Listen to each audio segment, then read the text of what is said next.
Hello guys, আসসালামু আলাইকুম। আমি এই অ্যাপ মুন্নি কেসিং শেপ থেকে মুন্নি চলে আসলাম আপনাদেরকে রসালো পিঠা বানিয়ে আজ আপনাদের সাথে শেয়ার করব। দেখেন আমি এখানে 1/4 কাপ নিয়ে নিলাম মুগের ডাল।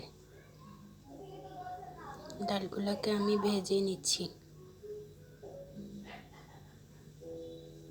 ভেজে নিয়ে আমি এখন এগুলোকে উষ্ণ গরম পানি দিয়ে আমি ফুটানো পানি না আবার একটু গরম পানি দিয়ে ভিজিয়ে রাখবো কিছুক্ষণ।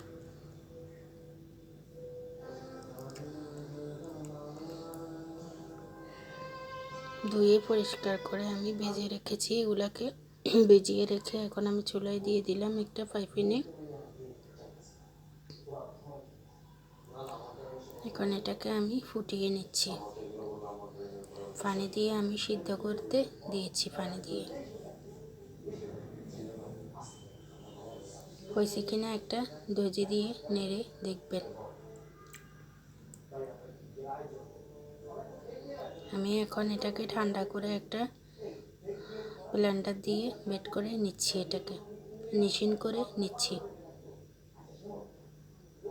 এটা হাতের হ্যান্ড মিটার দিয়ে ব্লেন্ডার করে নিলাম। আপনারা চাইলে এমনি ব্লেন্ডার দিয়েও নিতে পারেন। একটা আলু সিদ্ধ করে নিয়ে আমি আলুটাকে গরম গরম ম্যাশ করে নিচ্ছি।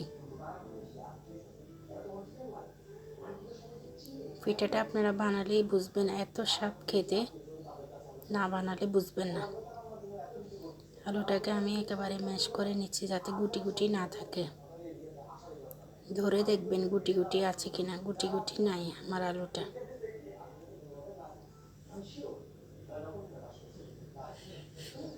যদিও একটু একটু খোঁচা খোঁচা লাগতেছে আমার কাছে, এই জন্য আমি আবার আরেকটা চামচ দিয়ে ফিনিশিং করে নিচ্ছি। এটাকে আটার মতো একটু মেখে নেবেন। এটা এক সাইডে রেখে দিব এখন মেখে। আমি এখন যে পাতিলে আমি ডালটা সিদ্ধ করেছি সেই পাতিলে ব্লেন্ডার করে আমি ডালটা আবার দিয়ে দিলাম। তার সাথে আমি আলুটা দিয়ে দিচ্ছি। আলুটাকে আমি এখানে ভালোভাবে ডালের সাথে মিশিয়ে নিচ্ছি।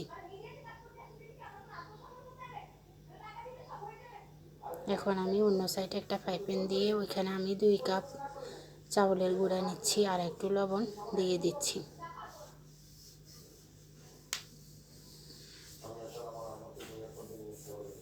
এখন আমি এগুলাকে ভালোভাবে নাড়ব যাতে এগুলা লেগে না থাকে। এখন আমি এগুলাকে ভালোভাবে নেড়ে ছেড়ে এটাকে আমি ডালের মধ্যে আর আলুর মধ্যে দিয়ে দিচ্ছি। এখন আমি ভালোভাবে এটা নাড়ব।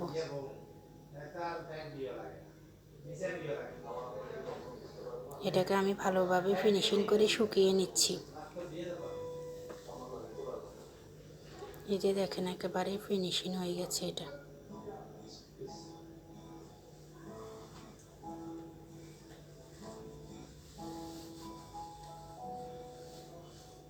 আমি এখন ঠান্ডা করে নিব এটাকে।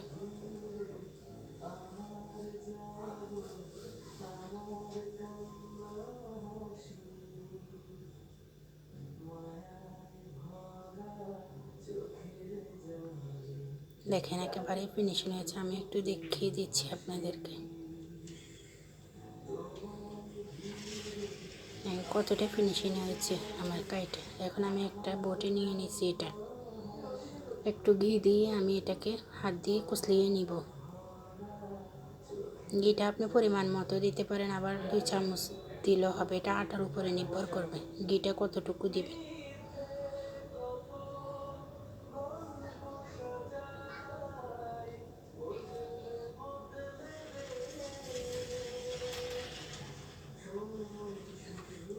গ্যাস আমি এক হাত দিয়ে ভিডিও করছি, অন্য হাত দিয়ে আমি আটাটা মথে নিচ্ছি। ভুলভ্রান্তি হলে ক্ষমা দৃষ্টিতে দেখবেন। এখানে আমি খেজুরের গুড় নিয়ে নিলাম একটা ফ্রাইপ্যানে। আমি আবারও খেজুরের গুড় নিয়ে নিলাম 2 কাপ। বড় কাপের পানি দিয়ে দিলাম। এগুলো আমি ভালোভাবে নেড়ে ছেড়ে নিচ্ছি। অন্যদিকে আমি আটাটার মধ্যে একটা ডিম ফেটিয়ে দিচ্ছি। ডিমটা একসাথে দিতে যাবেন না, আস্তে আস্তে দিবেন, ডিমটা আস্তে আস্তে মিশাবেন।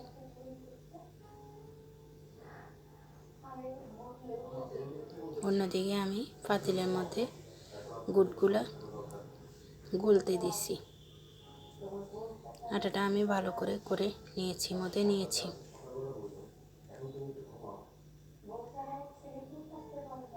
এখন আমি উপরে ডিম ব্রাশ করে দিচ্ছি। 1 ঘন্টার মতো আমি রেস্টে রেখে দিলাম আটাটা। এদিকে আমি গুড়গুলো আমি শিরা তৈরি করে নিচ্ছি। এটাকে শিরা করে নিলেই হবে। পিঠাগুলো বানিয়ে আমি এর মধ্যে গুড়ের মধ্যে দিয়ে দিব। দেখেন আমার আটাটা একেবারে পারফেক্ট হয়ে গেছে।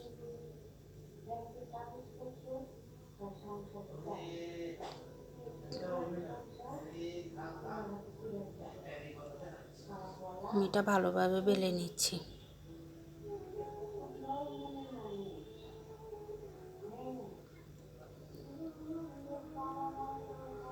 4 ইঞ্চি গাদল করে এটা বেলতে হবে।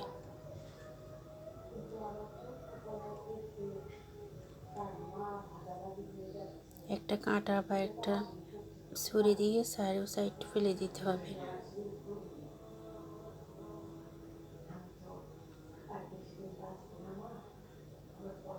আমি একটা কাঁটা দিয়ে সাইড ফেলে এখন আমি এটাকে ডিজাইন করে নিচ্ছি।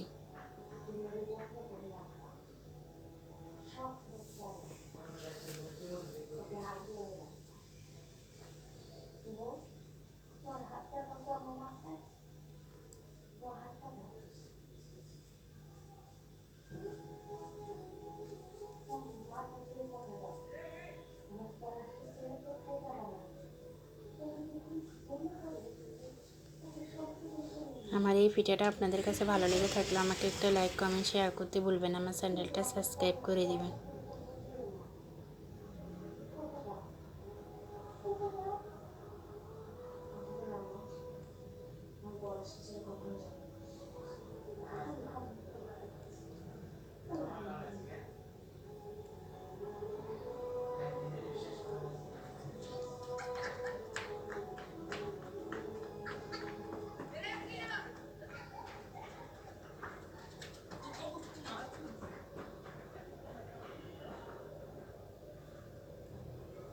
ওই তো আজ লাগিয়েছে এই রায়তার লাগে।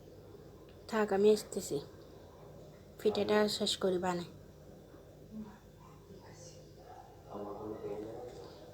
এভাবে বানিয়ে আমি কয়েকটা এখন তেলে আমি ভেজে নিব।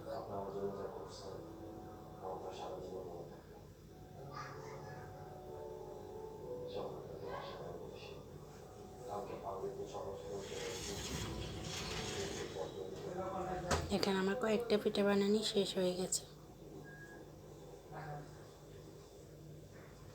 সবগুলো পিঠা আমি বানিয়ে নিলাম। ফ্রাই প্যানের মধ্যে তেল দিয়ে এখন আমি এগুলো ভেজে নিব।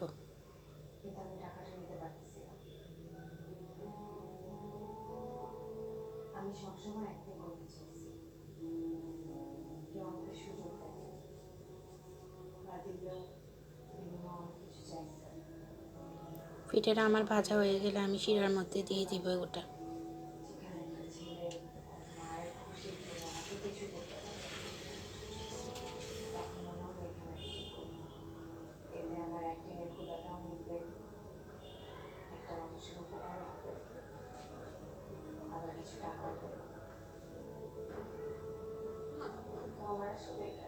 আমি সবসময় চাই কষ্ট হলেও আপনাদের সাথে আমার ভিডিওটা শেয়ার করি বা পিঠা বানানি বা রান্নাগুলো আমি শেয়ার করি, আমার কাছে ভালো লাগে। প্লিজ আমাকে একটা লাইক দিবেন।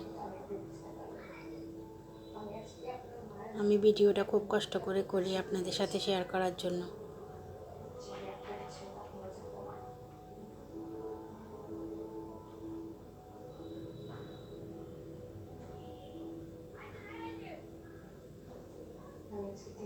এখন আমি এটাই যে শিরার মধ্যে দিয়ে দিলাম, এটা আমি আপনারা চাইলে শিরা থেকে সাথে সাথেও নিতে পারেন, আবার চাইলে 1 রাত ভিজিয়েও রাখতে পারেন শিরার মধ্যে। এমন তা বালু বিলে রাখো।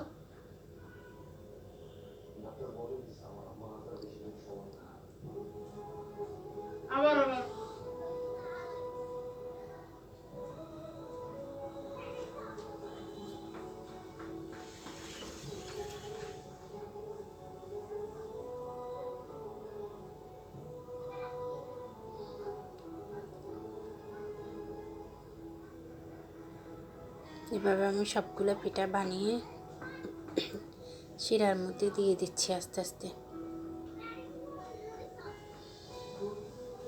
তো গাইস, আমার চ্যানেলটা সাবস্ক্রাইব করে আমাকে একটা লাইক দিবেন। আমার পিঠাটা আপনাদের কাছে ভালো লেগে থাকলে। আসসালামু আলাইকুম ওয়া রাহমাতুল্লাহি ওয়া বারাকাতুহু।